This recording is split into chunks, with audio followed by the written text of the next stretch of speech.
आजको टपिक छ energy in SHM. SHM भनेको सिम्पल हार्मोनिक मोसन हो अनि एनर्जी भनेको चाहिँ sum of potential energy and kinetic energy. अब चाहिँ सिम्पल हार्मोनिक मोसन भनेको जस्तै यहाँ एउटा रिजिड बडी छ, त्यहाँ एउटा रस्सीले चाहिँ एउटा कुनै बब अथवा केही कुनै मेटलको सानो डल्लो बाँधेछ अनि चाहिँ यस्तै यता चाहिँ यता लर यता यता यता यता यता अक्सिलेट गरेको छ, अक्सिलेट गरेछ, त्यो चाहिँ मोसनमा छ अनि अर्थ फ्लो एन्ड टु एन्ड फ्रो पोजिसनमा छ, त्यसलाई सिम्पल हार्मोनिक मोसन भन्छौँ। यो भयो। अनि चाहिँ मेन पोजिसन भनेको चाहिँ मुभ नहुने, जहाँ चाहिँ डिस्प्लेसमेन्ट 0 हुन्छ। एक्सट्रिम पोजिसन भनेको टुप्पामा लैजाने, टुप्पामा एकदम माथि टुप्पामा लाने, त्यहाँबाट छोडिदिने गर्दाखेरि त्यसलाई एक्सट्रिम पोजिसन भनिन्छ। यो हामीले पढिसकेका छौँ। अब पोटेन्सियल एनर्जीको फर्मुला हुन्छ half am omega square Y square, kinetic energy half am omega square are square minus Y square हो। मेन पोजिसन भनेको वाई इक्वल टु 0 जब डिस्प्लेसमेन्ट 0 हुन्छ, डिस्प्लेसमेन्ट 0 हुन्छ, वाई इक्वल टु 0 भनेको पोटेन्सियल एनर्जीमा राख्दा चाहिँ पोटेन्सियल 0 आयो। काइनेटिक एनर्जी चाहिँ वाई इक्वल 0 राख्दाखेरि म्याक्स आयो। Potential energy minimum, kinetic energy maximum at the minimum position when y equal to is 0. At extreme position when y equal to r, potential energy is maximum and where it is kinetic energy is minimum हो। अब चाहिँ यो भयो, यति हामीले पहिले थाहा छ। अब चाहिँ ग्राफ छ, ग्राफ चाहिँ हामीले बुझ्नुपर्छ। अब चाहिँ जति माथि माथिको त्यति एनर्जी बढ्दै बढ्दै जान्छ हो। अनि चाहिँ तल चाहिँ डिस्प्लेसमेन्ट दिएको छ, यतिमा Y equal to R, Y equal to minus R भनेको एक्स अनि एक्स एक्सिस मानेकै हो। त्यो एक्स र एक्स एक्सिस यता चाहिँ पोजिटिभ यता नेगेटिभ मानेको। अनि चाहिँ वाई इक्वल टु 0 भनेको पोटेन्सियल एनर्जी चाहिँ मिनिमम हो नि त। Y equal to 0 potential energy के छ त मिनिमम छ, एनर्जी के मिनिमम भयो। जब चाहिँ एक्सट्रिम पोजिसनमा वाई इक्वल टु आरमा लान्छौँ तब चाहिँ पोटेन्सियल एनर्जी के भयो त म्याक्सिमम भयो। वाई इक्वल टु आर हुँदाखेरि यता पनि यता जाँदाखेरि वाई इक्वल टु आर, यता जाँदाखेरि वाई इक्वल टु आर गरेर म्याक्सिमम भयो हो। वाई स्क्वायर छ minus R whole square, are square हुन्छ, यो म्याक्सिमम भयो। अब काइनेटिक एनर्जी चाहिँ वाई इक्वल टु 0 मा चाहिँ वाई इक्वल टु के त 0 मा चाहिँ म्याक्सिमम हुन्छ। वाई इक्वल टु 0 मा काइनेटिक एनर्जी म्याक्सिमम भयो नि।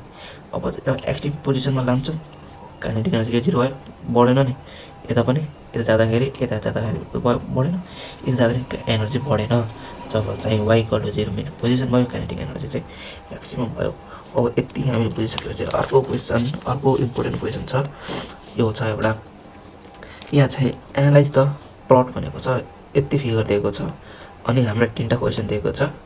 अब 3टामा 2 डेड मार्क्सको गरेर 5 मार्क्समा सोधेको क्वेसन हो यो। अब चाहिँ यो क्वेसन गर्नुभन्दा पहिला हामीले ग्राफ हेरौँ। ग्राफमा के छ भन्दाखेरि यहाँ एबिसी पोइन्ट दिएको छ, थाहै छ हामीलाई। अब यस्तो हेर्दाखेरि हामी कहिले पढेको यस्तो प्याराबोलिक माथि जाँदाखेरि कुन छ त पोटेन्सियल एनर्जी छ भनेपछि हामीले यहाँ के बुझ्यो त पोटेन्सियल एनर्जी बुझ्यौँ। यो चाहिँ हाम्रो के हुने भयो त यता डिस्प्लेसमेन्ट हुने भयो, यता पनि डिस्प्लेसमेन्ट हुने भयो। अब यो चाहिँ के हो त डिस्प्लेसमेन्ट 0 ओपनमा छ, ओरिजिनमा छ, माथि एनर्जी दिएकै छ। के भने what does the graph represent, write the necessary formula nature of the graph.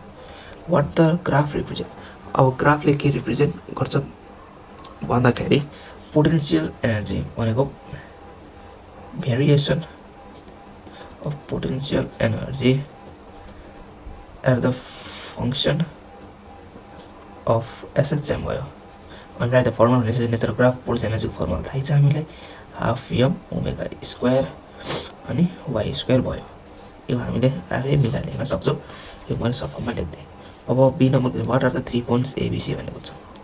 3 point भन्छ पोइन्ट एले, पोइन्ट एले के भन्छ भन्दाखेरि पोइन्ट ए पनि म्याक्सिमम के हो त पोटेन्सियल एनर्जी हो at Y equal to minus R हो। बी पनि बी के हो त minimum potential energy at Y equal to 0, जसलाई हामीले यसलाई एक्सट्रिम भन्छौँ। वाई इक्वल टु 0 लाई हामीले के भन्छौँ त मेन पोजिसन भन्छौँ। सी भनेको नि म्याक्सिमम छ potential energy at Y equal to R minus R, के भन्दा Y square minus R square हुन्छ, सेम हुन्छ, त्यही भएर एक्सट्रिम भयो। अनि चाहिँ यो हाम्रो यति मिलाएर लेख्नु पर्यो, मैले सर्फमा लेखिदिएँ। अब सी नम्बरमा छ what is the formula of potential energy at A B and C. At A भनेको चाहिँ के हुने भयो त half am omega square Y square हो। अनि वाई इक्वल टु के हो त at Y equal to minus r भन्छौँ, जसलाई हामीले half am omega square are square, यो ए को भयो। बीको पनि वाइ इक्वल टु आर हो वाइ स्क्वायर भनेपछि at y equal to are half am omega square are square यो भयो। अनि सीको यो नै यो सी हो यो सी हो। अनि बीको चाहिँ पोटेन्सियल एनर्जी के हुन्छ 0 हुन्छ एट वाइ इक्वल टु 0 र हाम्रो फर्मुला गरेर यति लेख्न सक्छौँ। यो हाम्रो क्वेसन इम्पोर्टेन्ट आन्सर आयो।